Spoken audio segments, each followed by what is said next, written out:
When you go to a teacher in the path of development of body and soul and ask him to teach you to reach enlightenment by gaining divine wisdom, the teacher will say, there are many teachers out there, and I may not be the right teacher for you. Faced with this response, the student may ask, how do I find the right teacher then? The teacher responds, I will teach you a method that you need to apply so that after some time your inner eyes open or your inner senses develop so that you find the right teacher, and then from this teacher you can learn the method of a spiritual evolution towards enlightenment. So it's not like that you go and search for a right teacher, as there may be many teachers out there which are all able to perform extraordinary feats. But they may not be the right teacher for the orientation or the goal of each seeker, as each student may have a different objective. So a seeker needs to find the right teacher for the orientation and goal that he or she has. But he or she needs to find a teacher not through the 5 physical senses, but through his or her inner senses.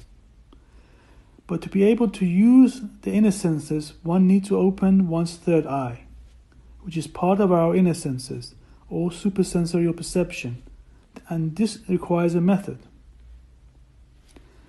As from our third eye, we can see things or have visions that we cannot observe from our physical eyes, as these visions sit outside of time, and we are able to observe things in a way we cannot with our physical eyes, and this requires a technique.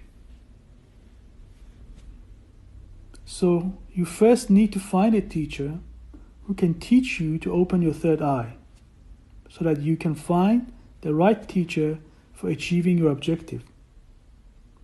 This first teacher is therefore the preliminary teacher who you need to find on the way to find the right teacher for your objective.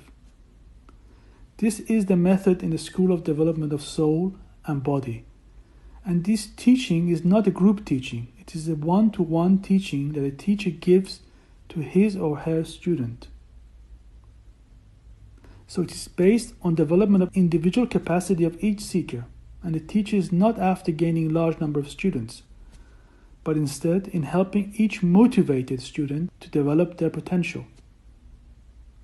This type of training requires aptitude and motivation to persevere in a way to attain one's objective.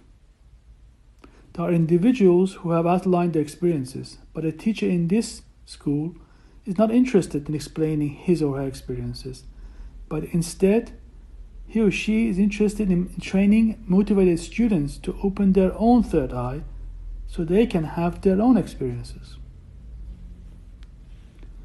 Also, spiritual evolution is a stepwise process and is a slow, methodical process and is not to be rushed, but should be approached with patience.